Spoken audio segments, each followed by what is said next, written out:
खाना तो खाकर जाओ। सविता को देखने के लिए आज लड़के वाले आए हुए थे। बेटा, तुम्हारी हॉबीज क्या-क्या हैं? अगर कोई शौक हो तो हमें बताओ। माँ जी, मुझे खाना बनाना और सबको खिलाना बहुत अच्छा लगता है।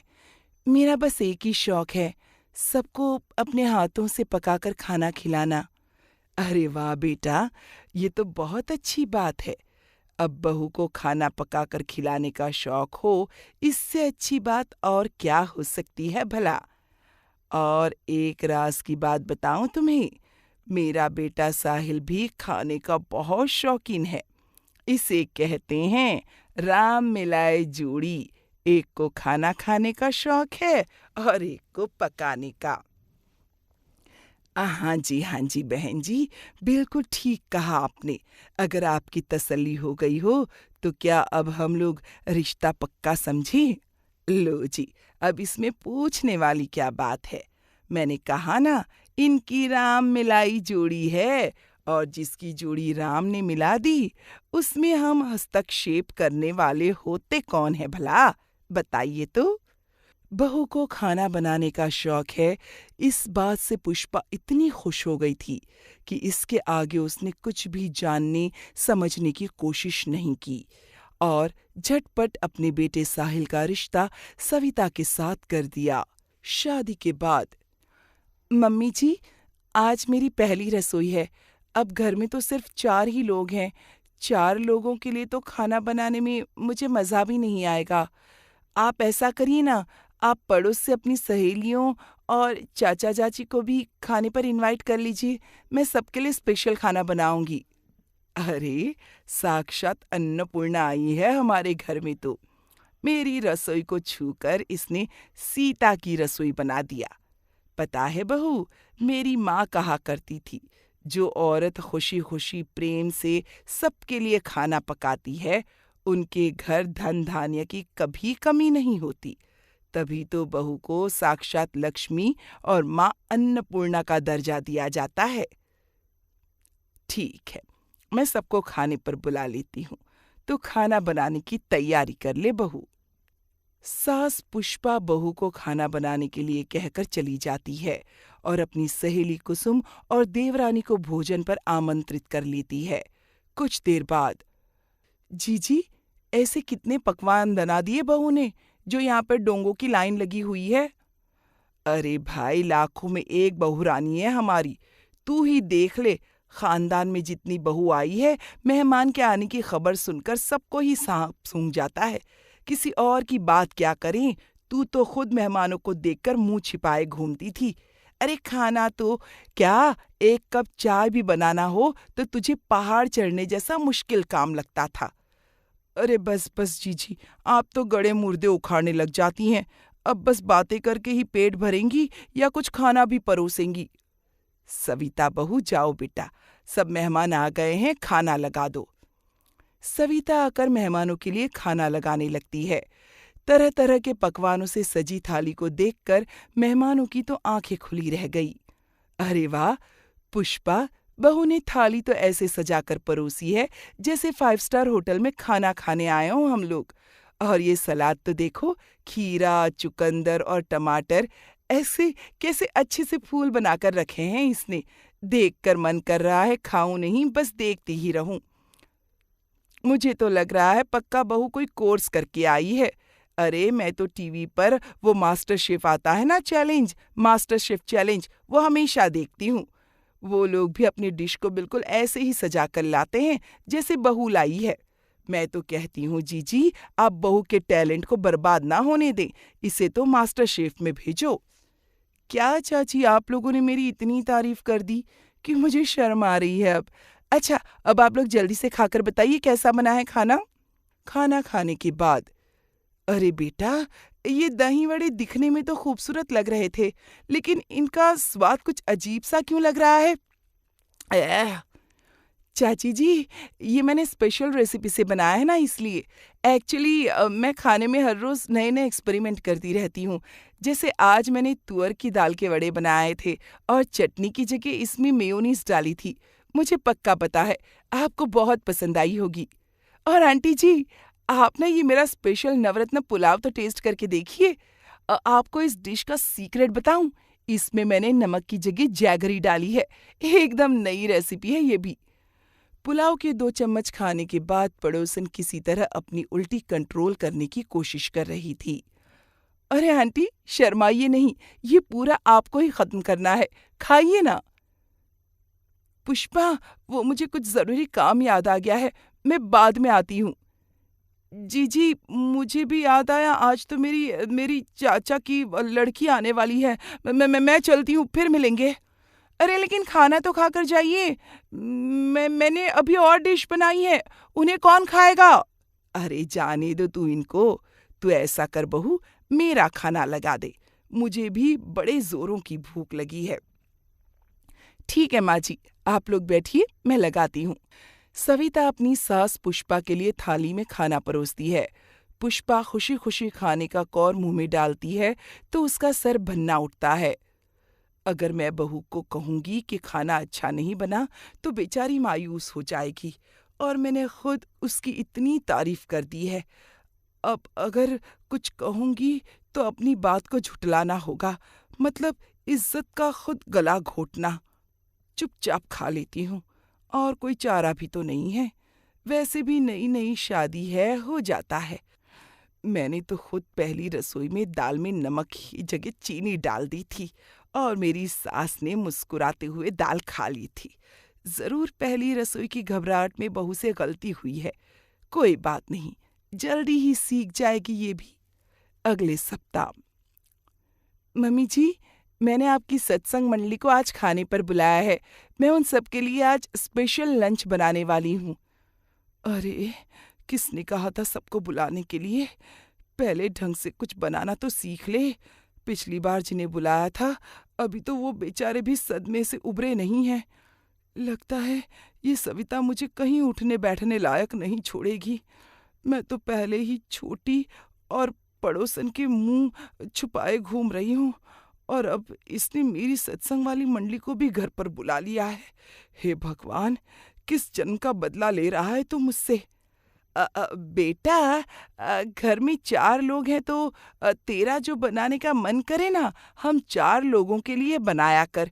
क्यों रोज रोज बाहर वालों को बुलाती है? तुझे कितनी दिक्कत होती होगी ना बेटा, इतना सारा खाना बनाने में। नहीं नहीं मम्मी जी, मुझे तो बहुत खुशी होती है।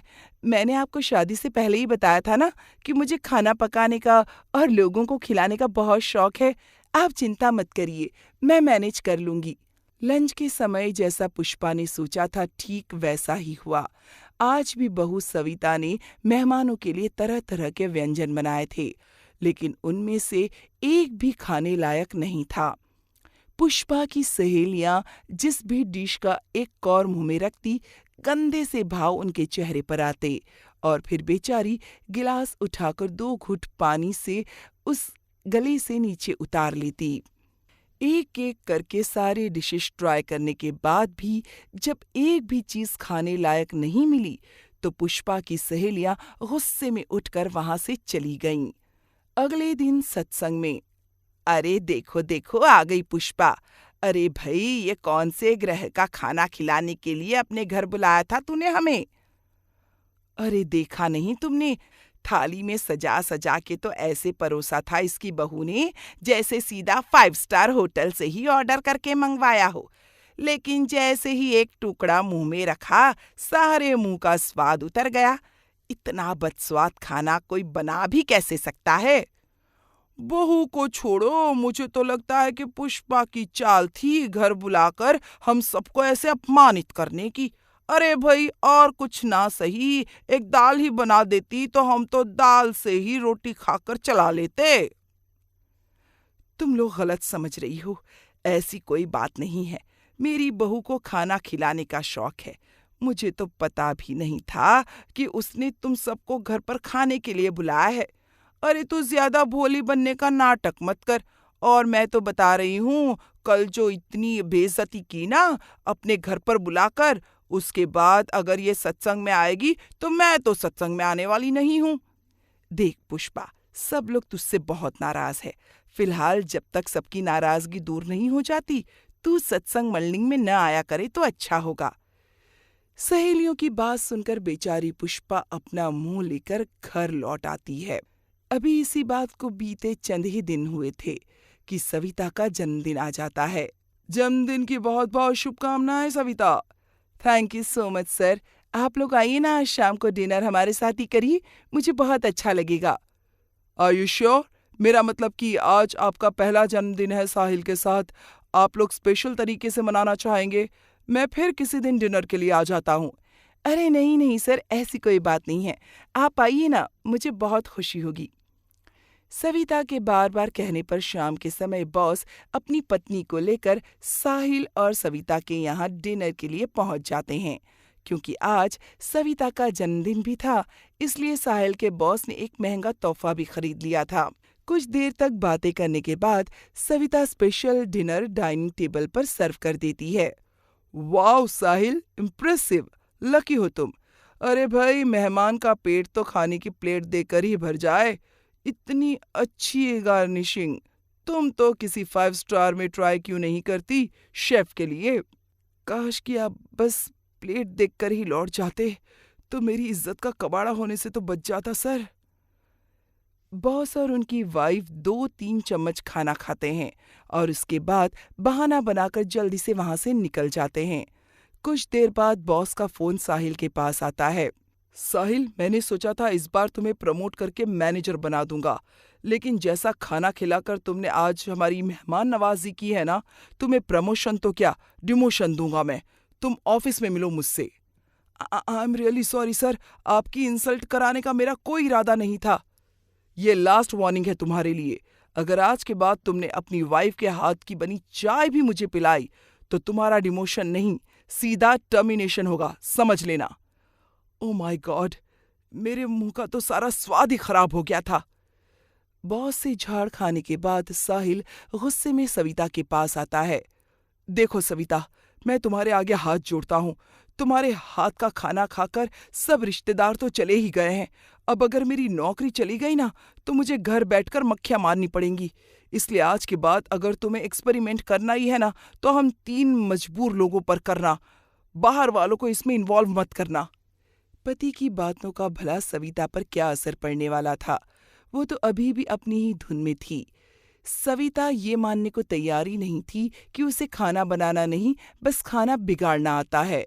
खैर, काफी डिस्कशन करने के बाद पुष्पा और साहिल इस नतीजे पर पहुंचते हैं कि किसी तरह सविता को किसी और काम में बिजी कर दिया जाए ताकि उसके दिमाग में ये खाना बनाने और लोगों को बुलाकर खिलाने का ख्याल ही ना आए। तेरे रामपुर वाले मामा ने हमारे कानपुर में एक फैक्ट्री डाली है, मैं उनसे बात करती हूँ। अगर बहू के लिए कोई नौकरी हो तो हमारी जान छूटे। प्रणाम भैया, कैसे हो आप? अब तो कानपुर शहर में आपने फैक्ट्री डाल ली है, अब आओ कभी बहना से मिलने। अब तो बहाने बनाने की कोई वजह भी नहीं बची आपके पास। हाँ हाँ बहना, जरूर आऊंगा। और बताओ, सब कैसा चल रहा है? भैया, एक जरूरी काम था आपसे। मेरी बहू सविता है ना, पोस्ट ग्रेजुएट है, उसके लायक कोई नौकरी हो तो बताना। मैं आपका ये एहसान जीवन भर नहीं भूलूंगी। अरे बहना, फैक्ट्री में बहू को नौकरी करने की क्या जरूरत है? अरे तुम उसके खाने की इतनी तारीफ करती हो, हमारे रेस्टोरेंट में भेजो उसे, वहाँ शेफ की जरूरत है। अरे भैया, क्या कह रहे हैं आप? अपना चलता हुआ रेस्टोरेंट बंद कराना चाह रहे हैं क्या? अरे उसके खाने से बचने के लिए ही तो मैं उसके लिए नौकरी ढूंढ रही हूँ और आप उसे खाना बनाने का ही काम दे रहे हैं। अरे ऐसा विनाशकारी खाना बनाती है मेरी बहू कि बस अब तो सड़क चलते चप्पल और टमाटर पड़ने का डर सताने लगा है मुझे। जो उसके हाथ का खाना एक बार खा लेता है ना, फिर हमारे घर का रास्ता ही भूल जाता है। अरे साहिल के बॉस ने तो उसे नौकरी से निकालने तक की धमकी दे डाली। अरे दीदी, ऐसी भी क्या बात हो गई? ऐसा क्या डाल देती है बहू खाने में? लेकिन हमने तो सुना था बहू को खाना पकाने का बड़ा शौक है। वही तो रोना है भैया, उसे बस पकाने का शौक है, खाना बनाना सीखने का नहीं। अरे हवाई जहाज चलाने का शौक पालना अच्छी बात है, लेकिन पहले चलाना भी तो आना चाहिए कि नहीं? उसमें बैठने वाले सबकी जान ही नहीं चली जाएगी अगर ऐसे ही चलाएगा तो। वही चल रहा है मेरे घर में। मैं तो बहुत परेशान हो गई हूँ भैया। आपके आगे हाथ जोड़ती हूँ, मेरी बहू को कोई काम दे दो। बस किसी तरह वो घर से बाहर रहे और रसोई की तरफ देखे भी ना।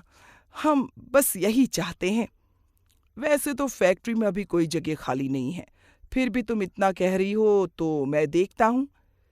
अरे भैया, मैं आपके आगे इतने हाथ पैर जोड़ रही हूँ, अपनी बहन के लिए एक नौकरी नहीं दे सकते आप? आप सीधे सीधे उसे नौकरी देते हैं या आपको भी घर बुलाकर बहू के हाथ का खाना खिला दूं? अरे बहना, तुम तो नाराज हो गई।